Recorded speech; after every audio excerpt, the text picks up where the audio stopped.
Kendall Mott kept his eyes locked on the road as he drove towards the home of his father, 58-year-old George Mott. It was 6 p.m. on March 26, 1986, and the sun was hanging low in the sky over Crown Point, which is a small country town in upstate New York. A few hours earlier, 32-year-old Kendall had received a phone call from his sister Kimberly.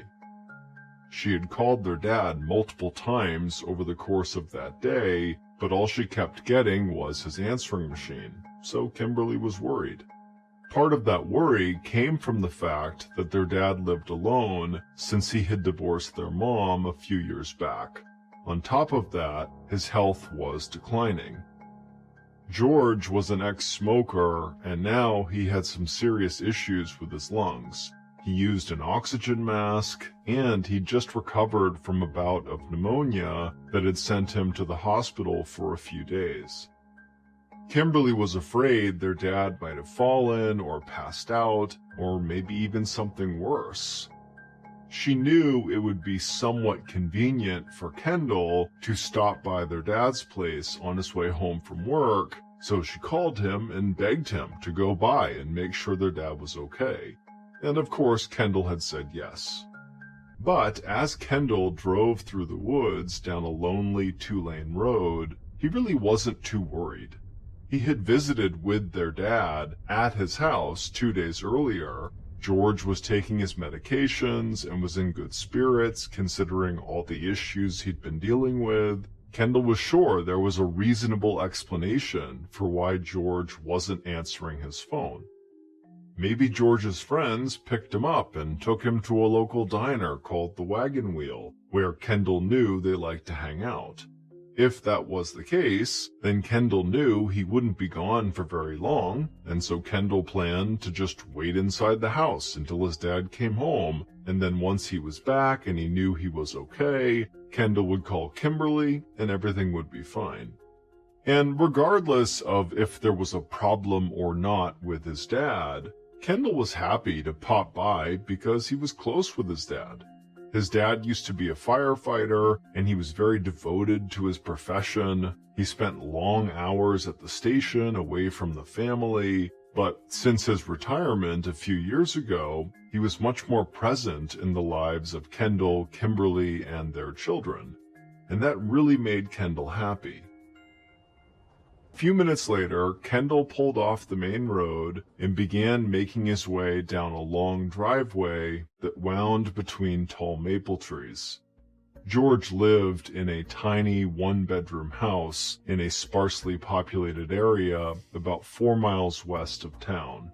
It was very peaceful and quiet and green out there. The nearest neighbor lived about a half-mile away. At the end of the driveway, Kendall parked his car a few feet away from his dad's house. He hopped out and then walked up to the front door. But as he got closer, he noticed that the windows near the front door looked a little bit different. They had a dark tint to them, kind of like the windows on a limousine.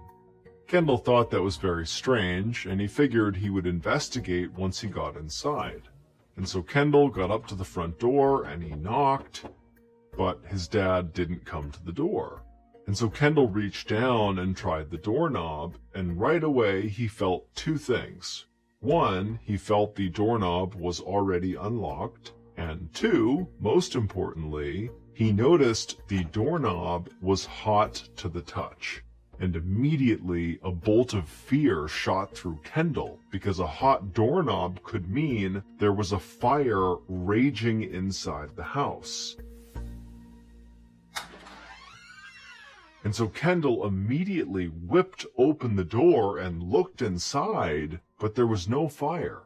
In fact, the house was totally quiet and nearly pitch black.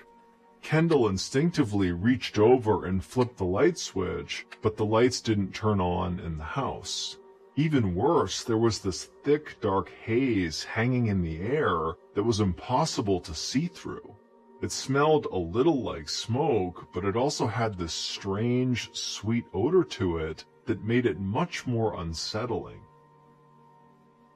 Everything Kendall was experiencing just felt totally dangerous. Whatever was going on here, Kendall knew it had to be bad, especially given the fact that his dad had lung issues. Breathing in whatever was in the air could not be good for him. So Kendall stepped into the front living room and yelled out for his dad, but there was no reply.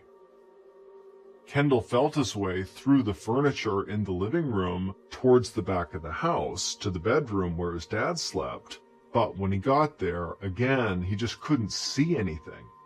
Kendall was really starting to panic now. He was desperate to get his hands on a flashlight, but he didn't have one, and he didn't have one in his car, and so Kendall turned, sprinted outside, got into his car, and sped over to the house next door to see if the neighbor had a flashlight. Luckily, the neighbor was home, and they did have a flashlight, and so after explaining what was going on, the two of them raced back over to George's house with this flashlight. But when Kendall arrived back at his dad's front door, he stopped. He was holding out hope that his dad was not home, and that he was safe, and that whatever was going on inside of his house had nothing to do with his dad. But Kendall also realized that now that they had this flashlight, when the neighbor went in there and shined it around, he might reveal something totally horrible to Kendall. And suddenly Kendall, standing there right in front of the door, he just felt like he couldn't handle that. He couldn't go in and see whatever happened to his dad.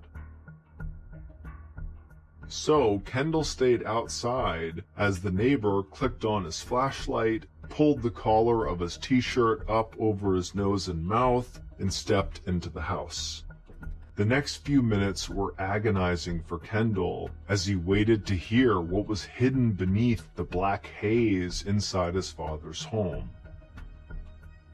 Finally, the neighbor emerged from the house, and from the grim expression on the man's face, Kendall could tell something horrible had happened.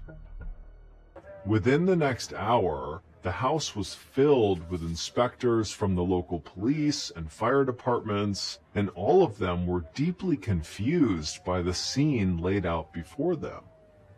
It didn't take them long to determine that a fire had broken out inside of George's house, but the way the fire behaved just didn't make sense. As the inspectors stepped through the front door and into the living room, they could see that there was a layer of black soot covering everything. But nothing in the room was actually burnt. It was clear that it had gotten very hot inside of that house. Sitting on a table in the middle of the room were 3 pill bottles that had all melted together into one plastic clump. There was also a nail hammered into the wall, and hanging from it was the metal handle of a fly swatter. But the flat plastic square that actually swats the flies, that part had melted off. Inspectors found other plastic objects in the living room that were warped or liquefied, but there was plenty of other stuff inside the house that should have melted, but for some reason didn't. There was a plastic model of an old sailing vessel that sat on the coffee table not far from the fly swatter and pill bottles, but it looked as good as new. There was also a stack of cassette tapes that sat next to the stereo that looked unaltered and ready to be played. The right side of the living room opened out into a small kitchen. George had decorated the sides of the refrigerator with colorful wallpaper, and that paper showed 0 signs of burning. But inside the refrigerator was a totally different story. The butter was completely melted, along with the plastic butter dish. In the meat drawer was an unopened package of hot dogs, and they were all cooked. The inspectors struggled to comprehend what actually happened. How could a refrigerator turn into an oven on the inside while the outside of it was totally unaffected by the heat? And things got even weirder as the inspectors moved to the back of the house to George's bedroom. As they stepped inside, inspectors could see the TV on George's wooden dresser was caved in on the top, where the plastic shell had melted down into itself. But the dresser it was sitting on was good as new, aside from the layer of soot that covered it. In the corner of the bedroom was George's oxygen machine. Not only was it undamaged by the heat, it was still running when the inspectors arrived. Resting on top of that machine was George's plastic oxygen mask. Unlike the television, the mask had not melted. This was made all the more strange because the mask and the machine were just inches from the bed, where clearly an intense fire had raged within the last day. Now the fire was out, leaving behind a scorched, tangled mess. The wooden bed frame was charred in places, but it was still standing up. The mattress, however, was totally destroyed. The stuffing was all burnt up, and the net of metal mattress springs were melted in a way that made them curve down into a V shape under the bed. You could actually see through those springs and underneath the bed, where a large hole had burned through the floorboards. But as the inspectors crouched down to take a closer look into that hole, they could see that something else had burned up in this strange fire. Tangled in the mattress springs was a man's foot, burned off near the ankle. Near the headboard was a charred fragment of a human skull. Beyond that, they found tiny piles of fine black ash in the wreckage of the bed, as well as in the crawl space beneath the floorboards. Those ashes, along with the foot and the skull fragment, were all that remained of Kendall's father, George Mott. Before he died, George was a pretty big, sturdy guy, weighing in over 180 pounds. What was left of him now weighed about 3 pounds, easily fitting inside a shoebox. The confusion amongst the inspectors only continued to grow after finding George. George wasn't just burned. He essentially had been cremated. Cremation is the process where a dead body is burned to ashes, and it requires an immensely hot fire that burns inside of a special oven. Yet somehow, here George was, reduced to ash by this bizarre fire that only affected small portions of the house. It just didn't add up. If the temperature in the bedroom was hot enough to cremate George, how on earth was the house even still standing? But there was yet another mystery hanging over the scene. How did a fire as powerful as this one get ignited in the first place? The inspectors checked the electrical outlets, they checked the gas lines that ran in the crawl space under George's bedroom, they completely dismantled the gas furnace that straddled the bedroom and the living room, and they could not find a single shred of physical evidence that might explain how George caught on fire. A few days later, the New York State police inspectors finally just gave up. They couldn't see any signs that foul play had occurred, so they filed a final report that simply stated that George's death was, quote, accidental. Then they closed the book on the case. But there was one inspector with the Essex County Fire Department who wasn't ready to give up so fast. That man's name was Tony Moret. Tony was 37 years old and had worked in the fire department since he was 16. He had known George Mott personally, they'd worked side by side as firemen, and Tony really liked George. So he was determined to find out what really happened to his friend. On top of all the weird anomalies they found at the scene of the fire, Tony was puzzled by one more thing. He knew George was obsessed with fire safety. Tony just couldn't believe that George would be careless enough to accidentally set himself on fire. But after hundreds of hours exploring every possibility for what could have happened to George, he was getting really frustrated. Tony knew a lot about the science of fire, but none of those scientific rules seemed to apply to what he was observing inside of George's house. Finally, one of Tony's colleagues gave him a tip about an organization down in Harrisburg, Pennsylvania that might be able to help. They were called Parascience International, and they specialized in the study of strange phenomena that couldn't be explained by traditional science. Tony was hesitant at first. When he thought of the paranormal, he thought of things like Bigfoot and UFOs and the Loch Ness Monster. To him, any organization that believed in those sorts of things was an organization he couldn't really take seriously. But he was desperate to find out what happened to George, and his own investigation had reached a dead end, and so he didn't really have anything to lose by considering a different perspective, even if it was totally unorthodox.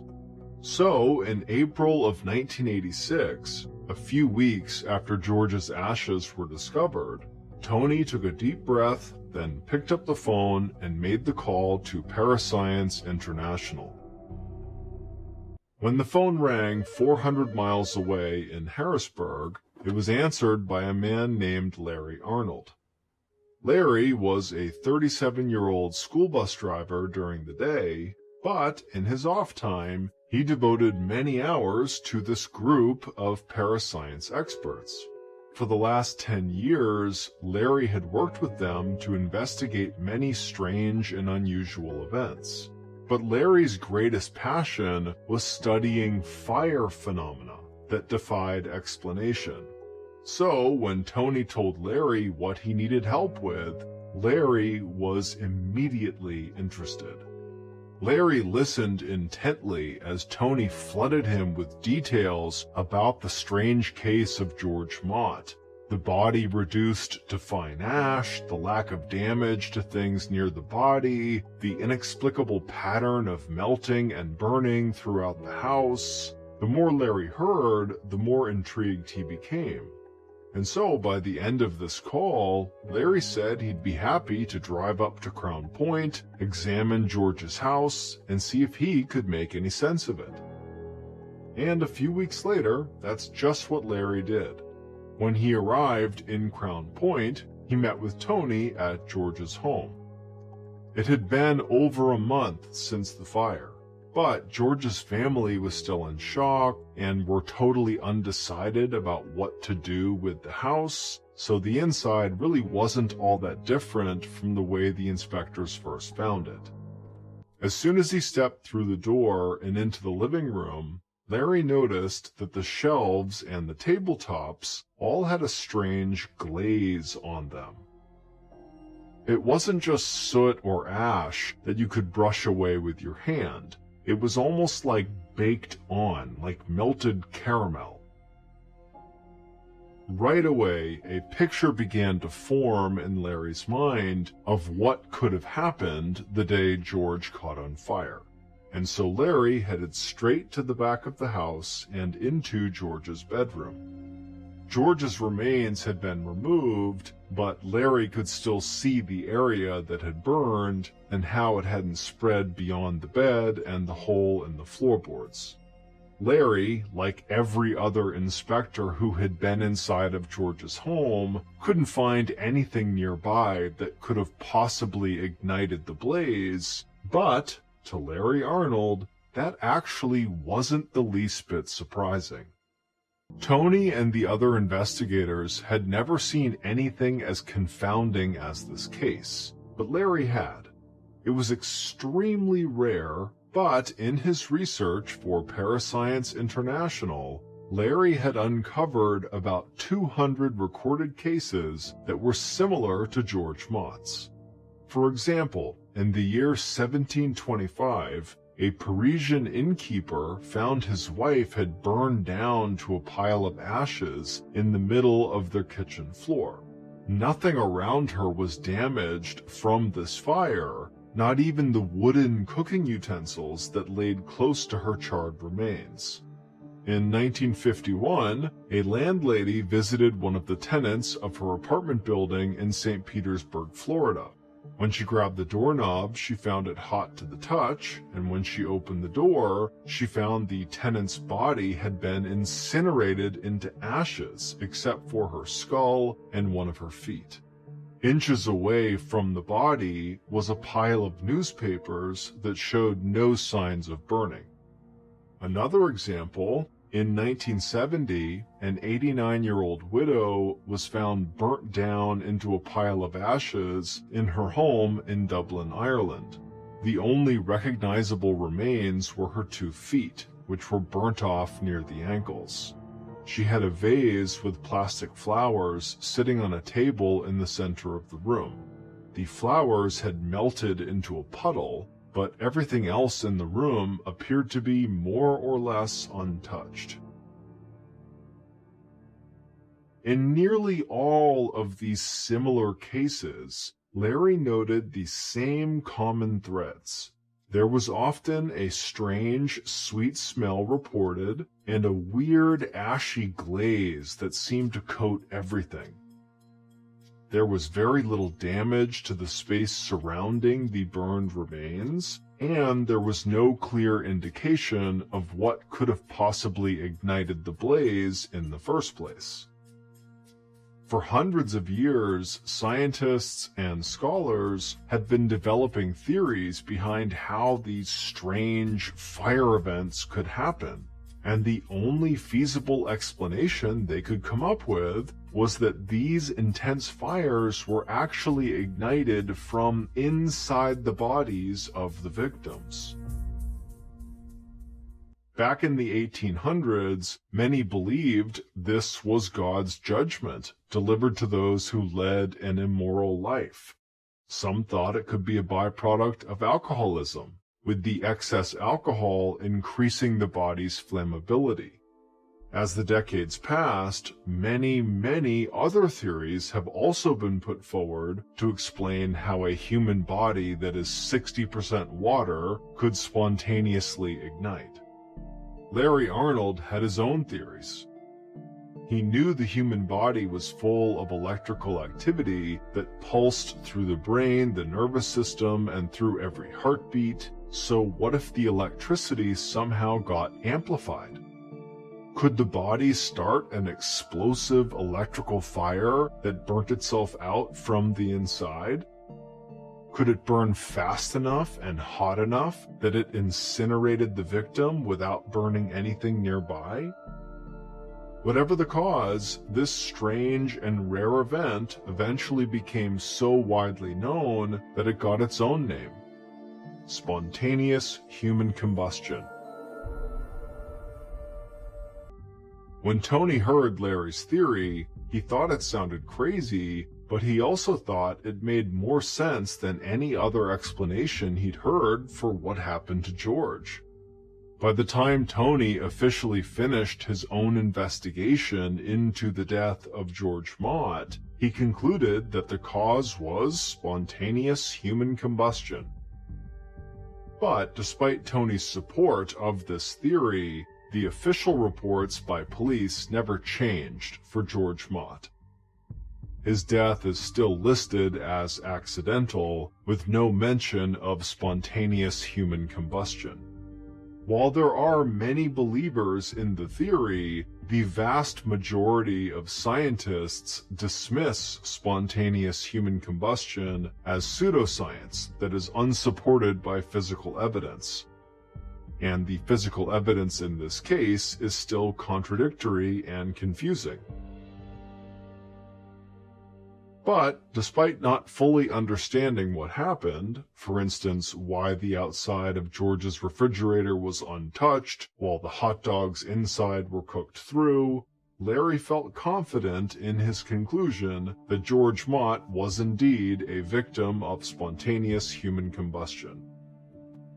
According to the wishes of George's family, his ashes were sent to a crematorium along with his foot and what was left of his skull. Then, after that second burning, George Mott was scattered at sea and finally laid to rest.